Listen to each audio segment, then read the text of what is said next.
ரிஷபம் ராசி சுக்கிர பகவான ராசி அதிபதியாக கொண்டவங்க நீங்கள். உங்களுக்கு பாருங்கள், இந்த கார்த்திகை மாதத்தோட கிரக நிலைகள் பலவித முன்னேற்றத்தையும் கொடுக்குது, பலவித விஷயத்தில் தாக்கத்தையும் ஏற்படுத்துது. அந்த முன்னேற்றமான விஷயம் என்ன? தாக்கத்திலிருந்து விடுபட நீங்கள் என்ன செய்யணும்? இந்த கார்த்திகை மாத கிரக அமைப்பு எந்த விஷயத்துல எல்லாம் பலமாக அமைய போகுது, எந்த விஷயத்தில் பலவீனமாக நடக்க போகுது, கவனமாக செயல்பட்டால் நன்மைகளை பெற நீங்கள் என்ன செய்யணும் அப்படிங்கிற ஒரு முழுமையான தகவலையும் தான் உங்களுக்காக இந்த பதிவில் நாங்கள் சொல்லியிருக்கோம். இந்த பதிவு ரிஷபம் ராசி அன்பர்களை பொறுத்த வரைக்கும் பயனுள்ள பதிவாக இருக்கும். அதனால் ஸ்கிப் பண்ணாமல் முழுமையாக பாருங்கள். நீங்கள் இப்போ தான் ஃபர்ஸ்ட் டைம் நம்ம சேனலை பார்க்குறீங்க அப்படின்னா மறக்காமல் நம்ம சேனலை சப்ஸ்கிரைப் பண்ணி வச்சுக்கோங்க. ரிஷபராசி அன்பர்கள் சுக்கிர பகவான் ராசி அதிபதியாக கொண்டவங்க அப்படிங்கிறதுனால நீங்கள் வெள்ளிக்கிழமையில் மகாலட்சுமி தாயாரை மனமாற வழிபட்டு வருவதால் நன்மைகளையும் நல்ல ஒரு முன்னேற்றத்தையும் நீங்கள் பெற முடியும். செல்வ நிலையில் இருக்கக்கூடிய பிரச்சனை தீர்ந்து நல்ல ஒரு செல்வ நிலை விளங்கி வளர மகாலட்சுமி தாயின் பரிபூர்ணமான அருளும் கடாட்சமும் உங்களுக்கு கிடைக்கும். உங்களுக்கு மகாலட்சுமி தாயார் பிடிக்கும் அப்படின்னா ஓம்கம் மகாலட்சுமி தாயை போற்றி அப்படிங்கிற மந்திரத்தை மறக்காம 3 முறை பதிவிடவும் செய்யுங்க. அப்படி செய்யும் போது கூட உங்களோட ஆள் மனதில் ஒரு பிரார்த்தனையை நினைச்சிட்டு செய்யுங்க. அந்த விஷயம் விரைவில் நடக்கும், நன்மை உங்களை வந்து சேரும். நீங்கள் எல்லா வகையிலுமே சிறப்பான முன்னேற்றம் பெறணும் அப்படின்னு நினச்சாலும், கண் திருஷ்டி கோளாறு, கடன் பிரச்சனையிலிருந்து தீர்வு பெறணும் அப்படின்னு நினச்சாலும் தொடர்ந்து கருங்காலியாலான பொருட்களை உபயோகம் செய்வது வருவதால் நன்மைகளை பெற முடியும். அப்படிப்பட்ட கருங்காலி உங்களுக்கு ஒரிஜினலாக வேணும் அப்படின்னு நினச்சிங்கன்னா டிஸ்கிரிப்ஷனில் பாருங்கள், மொபைல் நம்பர் கொடுத்துருக்கோம். அந்த நம்பருக்கு நீங்கள் ஃபோன் பண்ணியோ வாட்ஸ்அப் பண்ணியோ உங்களோட ஆர்டரை ப்ளேஸ் பண்ணிக்கோங்க. எளிய முறையில் ஒரிஜினல் கருங்காலியை வாங்கி நீங்கள் தொடர்ந்து அணிவிங்க. எல்லா வகையிலுமே நன்மை வந்து சேரும். கருங்காலியால் உங்களோட வாழ்க்கையில் மிகப்பெரிய மாற்றம் வருவதை நீங்கள் கண்கூட காண முடியும். ரிஷபராசி அன்பர்களை பொறுத்த வரைக்கும் இந்த மாதத்தோட கிரக நிலைகளை ஆராய்ச்சி பார்க்கும் பொழுது பாருங்க, மாத தொடக்கத்தில் உங்க ராசிநாதன் சுக்கிரன் தன பஞ்சமாதிபதி புதன் பகவானோடு இணைந்து சஞ்சாரம் செய்கிறாரு. இந்த சஞ்சாரம் அப்படிங்கிறது பாருங்க புத ஆதித்ய யோகத்தையும் புத சுக்கிர யோகத்தையும் ஏற்படுத்துது. அதாவது புதனும் சுக்கிரனும் இணையும் பொழுது இந்த யோகம் உருவாகும். இந்த யோகம் கார்த்திகை மாதம் ரிஷபராசி அன்பர்கள் உங்களுக்கு ஏற்பட்டிருக்கு. இந்த வாய்ப்பு வரும்பொழுது பாருங்க, பொன் பொருள் சேர்க்கை இருக்கும். பூமியால் நல்ல ஒரு லாபம் வந்து சேரும். அது மட்டும் இல்லாமல் நீங்கள் செய்கிற ஒவ்வொரு புதிய முயற்சிகள்லையுமே வெற்றி வாய்ப்பு வரும். குடும்பத்தில் ஒருத்தருக்கும் மேற்பட்டவங்க சம்பாதிக்கக்கூடிய வாய்ப்பு இப்போ உருவாகுது. கடன் பிரச்சனை தீரும். அதுவும் குரு பகவானோட பார்வை உங்கள் ராசிக்கு சப்தம ஸ்தானத்தில் பதியுது. இந்த பதிவு வரும் பொழுது கல்யாண முயற்சி கைகூடும். சுப செய்திகளை நீங்கள் அதிகமாக கேட்கக்கூடிய மாதமாக இந்த மாதம் ரிஷபராசி அன்பர்களுக்கு உருவாகும். அதுவும் குருவின் வக்ர நிகழ்த்தி நடக்கும் பொழுது மாத தொடக்கத்திலேயே குரு பகவான் உங்கள் ராசிக்கு 3ஆம் இடத்துல உச்சம் பெற்று சஞ்சாரம் செய்கிறாரு. அவர் கார்த்திகை 2ஆம் தேதி முதல் வக்ரம் பெறுறாரு. உங்கள் ராசிநாதன் சுக்கிரனுக்கு குரு பகவான் பகை கிரகம் அப்படிங்கிறதுனால இந்த ஒரு வக்ர காலம் ரிஷபம் ராசி அன்பர்களுக்கு வளர்ச்சி அதிகரிக்கும் ஒரு காலகட்டமாக அமைஞ்சிருக்கு. நீங்கள் திட்டமிட்டு செயல்படுத்தினா எல்லா விஷயத்துலையுமே நன்மைகளை பெறுவீங்க பாருங்கள். ஏன்னா நீங்கள் திட்டமிட்ட காரியத்தில் இருந்த பின்னடைவு தடை இது எல்லாமே நீங்கும். கடந்த காலத்தில் நிறைய பிரச்சனைகளையும் நிறைய சோதனைகளையும் தாண்டி வந்திருப்பீங்க. எப்போ தான் நமக்கு நல்ல ஒரு முன்னேற்றம் வரும் அப்படிங்கிற ஒரு ஏக்கத்தோடு கடந்த காலத்தை கடந்திருப்பீங்க. இப்போ பாருங்கள், நீங்கள் திட்டமிடாமலே கூட சில காரியம் நல்லபடியாக நடக்கும், வெற்றி வாய்ப்பு உருவாகும். தொழில் ரீதியாக நல்ல ஒரு முன்னேற்றம் வரும். உத்தியோகத்தில் நீங்கள் எதிர்பார்த்த இடமாற்றத்தை இப்போ சந்திப்பீங்க. பண தேவை உடனுக்குடன் கிடைக்கும். வெளிநாட்டு முயற்சி சாதகமான வாய்ப்பை கொடுக்கும். பெரும்பாலும் இந்த மாதம் கிரக அமைப்பு ஓரளவுக்கு சாதகமான பயனை கொடுக்குது. அதனால இந்த வாய்ப்பை சரியாக பயன்படுத்திக்கோங்க. இதுக்கு முன்னாடி நிறைய பின்னடைவை எல்லா விஷயத்துலையுமே சந்திச்சுட்டு நீங்கள் முன்னேற்றம் அடையக்கூடிய வாய்ப்பு இப்போ இருக்கிறதுனால இதை பயன்படுத்திக்கிறதுனால நன்மைகளை பெறலாம். நேரம் நல்லா இருக்குன்னு சும்மா இருந்தால் எதுவுமே சரியாக நடக்காது. அதற்கேற்ற முயற்சியை போடுங்க, முன்னேற்றத்தை அதிக அளவு நீங்கள் பெறுவீங்க. தனுசு ராசிக்கு செவ்வாய் பகவான் செல்லும் பொழுது இது எப்போ நடக்கும்னு பார்த்தா கார்த்திகை 20ஆம் தேதி நடக்குது. தனுசு ராசிக்கு செவ்வாய் செல்லும் பொழுது உங்கள் ராசிக்கு 7, 12 இந்த 2 இடத்துக்கும் அதிபதி தான் செவ்வாய். அவர் அஷ்டமத்துக்கு வராரு. இந்த நேரம் அதாவது 20ஆம் தேதிக்கு மேலே பாருங்கள், கொஞ்சம் ஆரோக்கியத்தில் தொல்லை வரும். உடல் ஆரோக்கியத்தில் கவனம் செலுத்தணும். நீங்கள் உடல் ஆரோக்கிய தொல்லையால் மனக்கலக்கமும் மருத்துவ செலவும் வரும். சேமிப்பு கரையுதே அப்படிங்கிற கவலை கொஞ்சம் உண்டாகும். வாகனத்தில் சொல்லும் பொழுது கவனமாக இருக்கணும். இந்த சமயத்தில் பாருங்கள், நீங்கள் எதிர்பாராத அளவுக்கு இடமாற்றம் ஊர் மாற்றம் ஏதாவது சின்னதாக மாற்றம் ஏற்படும். நீங்கள் குடியிருக்கிற வீட்டிலேருந்து வேறு வீட்டுக்கு கூட குடிபோகக்கூடிய சூழல் வரும். 20ஆம் தேதிக்கு மேலே நீங்கள் ரொம்பவுமே கவனமாக இருக்கணும். அதே போல் விருச்சிக ராசிக்கு புதனுமே 20ஆம் தேதி தான் வராரு. இந்த கிரக மாற்றம் வரும் பொழுது இந்த கிரகம் 2, 5 இந்த 2 இடத்துக்குமே உங்கள் ராசிக்கு அதிபதி யாருன்னு பார்த்தா புதன். இவர் சப்தம ஸ்தானத்தில் சஞ்சரிக்கிறாரு 20ஆம் தேதியில். உங்களுக்கு இந்த வாய்ப்பு நடக்கும் பொழுது இது ஒரு பொன்னான கிரக அமைப்புன்னு கூட சொல்லலாம். உடல் ஆரோக்கியம் பாதிப்பு அடைஞ்சாலுமே புதன் பகவான் சஞ்சாரம் சிறப்பாக இருக்கிறதுனால பெரிய அளவில் எந்த ஒரு பாதிப்பும் வராது. பொருளாதாரத்தை பொறுத்த வரைக்கும் நிறைவு இருக்கும்.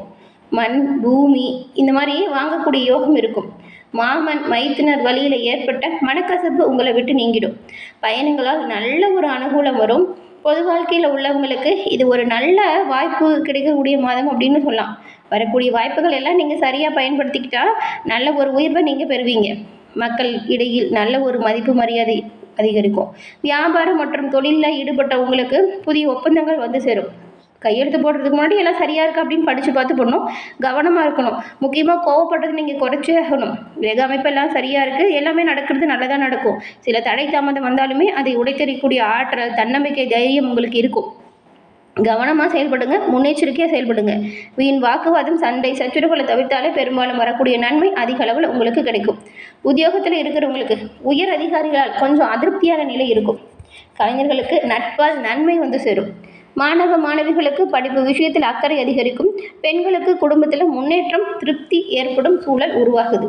இதுக்கு முன்னாடி உங்களுக்கு சரியான ஒரு மதிப்பு இல்லை அப்படின்னு வருத்தப்பட்டவங்களுக்கு கூட நீங்கள் செய்கிற சிறப்பான விஷயத்துக்கு நல்ல ஒரு அங்கீகாரம், பாராட்டு, மதிப்பு, உயர்வு, ஒரு யோகம் உங்களுக்கு கிடைக்க போகுது. கொடுக்கல் வாங்கலில் மட்டும் நீங்கள் ரொம்பவுமே கவனமாக தாங்க இருக்கணும். பண விஷயத்தில் எச்சரிக்கையாக செயல்படணும். அதே போல் கொடுக்கல் வாங்கலில் நிதானத்தை கடைபிடிக்கணும். இப்படி இருந்தால் நன்மைகளை நீங்கள் பெறலாம். கார்த்திகை மாதத்தை பொறுத்த வரைக்கும் ரிஷபராசியில் இருக்கக்கூடிய கார்த்திகை 2, 3, 4ஆம் பாதம், ரோஹிணி, மிருகசீரிடம் 1, 2ஆம் பாதம் கொண்ட உங்களுக்கு எப்படிப்பட்ட அமைப்பு வரும் அப்படிங்கிறத பார்க்கலாம். முதல்ல கார்த்திகை 2, 3, 4ஆம் பாதம் கொண்ட உங்களுக்கு தெளிவான சிந்தனையும், எடுக்கக்கூடிய வேலைகளை எல்லாமே சிறப்பாக செய்து முடிக்கக்கூடிய ஆற்றலும் கொண்டவங்க தான் கார்த்திகை நட்சத்திரக்காரங்க நீங்கள். உங்களுக்கு இந்த அமைப்புகள் சில நன்மைகளை கொடுக்கக்கூடிய யோகமான அமைப்பை தருது. சப்தமஸ்தானத்தில் சஞ்சரிக்கக்கூடிய சூரியன் உங்கள் நிலையில் நல்ல மாற்றங்களை இப்போ உருவாக்குவார். வேலை செய்கிற இடத்துல எதிர்பார்த்த இடமாற்றம், பதிவு, உயர்வு கிடைக்கும். வாடகை வீட்டில் வசித்து வரவங்க சொந்த வீட்டுக்கு குடி போகக்கூடிய நிலை வரும். சிலர் வசிக்கு ஊரை விட்டு வெளியூர் செல்லலாமா அப்படின்னு யோசிப்பீங்க. வேலை விஷயமா திடீர் பயணம் செய்ய வேண்டிய சூழல் உருவாகும். அதுக்கப்புறம் 6ஆம் தேதியில் பாருங்கள், 6ஆம் இடத்தில் சஞ்சரிக்கும் புதன் நீங்கள் எடுக்கக்கூடிய முயற்சிகள் எல்லாத்தையுமே வெற்றி நிலையை தருவார். தடைப்பட்ட வேலை நல்லபடியாக நடக்கும். கடன் கேட்டும் கிடைக்கல அப்படின்னு இருந்த நிலை இப்போ மாறும். கையில் பணப்புழக்கம் சீரான முன்னேற்றத்தை கொடுக்கும். நெருக்கடிகள் வந்தாலுமே அதை சீராக சமாளிக்கக்கூடிய ஆற்றல், தன்னம்பிக்கை, தைரியம் உங்களுக்கு பிறக்கும். அதுக்கப்புறம் ரோகிணி நட்சத்திரக்காரங்களுக்கு எந்த நிலையில் இருந்தாலும் சரி, உங்களுக்கு பாருங்கள் இப்போ சில வாய்ப்புகள் முன்னேற்றத்தை கொடுக்கக்கூடிய வகையில் அமைஞ்சிருக்கு. கவனமாக செயல்பட்டால் நீங்கள் பெரும்பாலும் நன்மைகளை பெற முடியும். மங்களகாரகன் குரு 3ஆம் இடத்துல வக்கரம் அடைஞ்சிருக்கிறாரு. இதுக்கு முன்னாடி அவர் சஞ்சரித்த 2ஆம் வீட்டின் பலனை இப்போது கொடுப்பார். குடும்பத்தில் சுபிட்சமான நிலை வரும். எதிர்பார்த்த பண வரவு சீரான முன்னேற்றத்தை கொடுக்கும். கொடுத்த வாக்கை காப்பாற்றுவீங்க. ஜீவனஸ்தானத்தில் சனி ராகு சஞ்சாரம் செய்யறதுனால தொழிலில் எதிர்பாராத நெருக்கடி பிரச்சனை வரலாம். கவனமாக இருங்க. பணியாளர்கள் கிட்ட கவனக்குறைவின் காரணமாக எந்த ஒரு விஷயத்துக்கும் கோபப்படாதீங்க. நிதானமாக பேசுங்க. பேச்சில் நிதானத்தை நீங்கள் கடைபிடிக்கணும். இல்லைன்னா உங்கள் மீதே புகார் வரும். அதே போல் உங்ககிட்ட பணியாளர்கள் வேலை செய்கிறாங்கன்னா அவங்ககிட்ட கொஞ்சம் கோபப்படுறதை பிடிச்சிக்கோங்க. எல்லா விஷயத்திலுமே எச்சரிக்கையாக செயல்பட்டால் நன்மைகளை நீங்கள் பெறலாம். வாழ்க்கை துணையின் ஆலோசனை இந்த மாதத்தில் நன்மைகளையும் நல்ல விஷயத்தையும் ஏற்படுத்தும். சங்கடங்கள் நீங்கும். குடும்பத்தை முடிஞ்ச அளவுக்கு நீங்கள் அனுசரித்து சென்றால் நன்மைகளை பெறுவீங்க. கோபத்தை தவிர்த்துடுங்க. நிதானத்தை கடைபிடிங்க.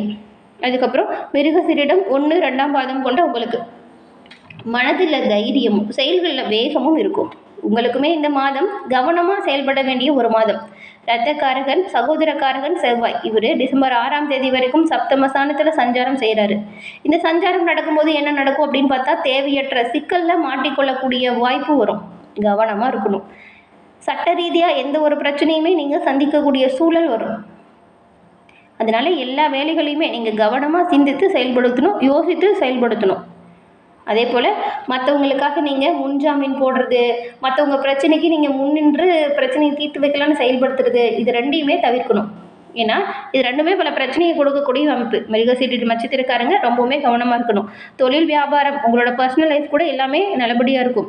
இந்த மாதிரியான மற்றவங்க விஷயத்தில் தலையிடுறது மட்டும் நீங்கள் தவிர்த்தே ஆகணும். கவனமாக செயல்பட்டால் நன்மைகளை பெறுவீங்க. கொடுத்த வாக்கை காப்பாற்றுறதுக்கு கொஞ்சம் கஷ்டப்படுற மாதிரி இருக்கும். நிதானமாக செயல்படுங்க. வார்த்தைகளில் தெளிவாக இருக்கணும். கூட பிறந்தவங்களை அனுசரித்து போகிறது நல்லது. விவசாயிகளுமே இந்த மாதத்தை பொறுத்த வரைக்கும் எச்சரிக்கையாக இருக்கணும். பண விஷயத்தில் கவனமாக இருக்கணும். கொடுக்கல் வாங்கல் விஷயத்தில் ரொம்பவுமே கவனத்தை செயல்படுத்தணும். பண விஷயத்தில் மட்டும் நீங்கள் எச்சரிக்கையாக செயல்பட்டால் நன்மைகளை பெற முடியும். என்ன ரிஷபம் ராசி அன்பர்களே, இந்த பதிவு நீங்கள் பயன்பெறும் வகையில் அமைஞ்சிருக்கும்னு நினைக்கிறோம். பதிவு பிடிச்சிருந்தால் லைக் பண்ணுங்கள். உங்களுடைய நண்பர்கள், குடும்ப உறுப்பினர்கள் ரிஷபம் ராசியாக இருந்தால் அவங்களுக்கும் இந்த பதிவை ஷேர் பண்ணுங்கள்.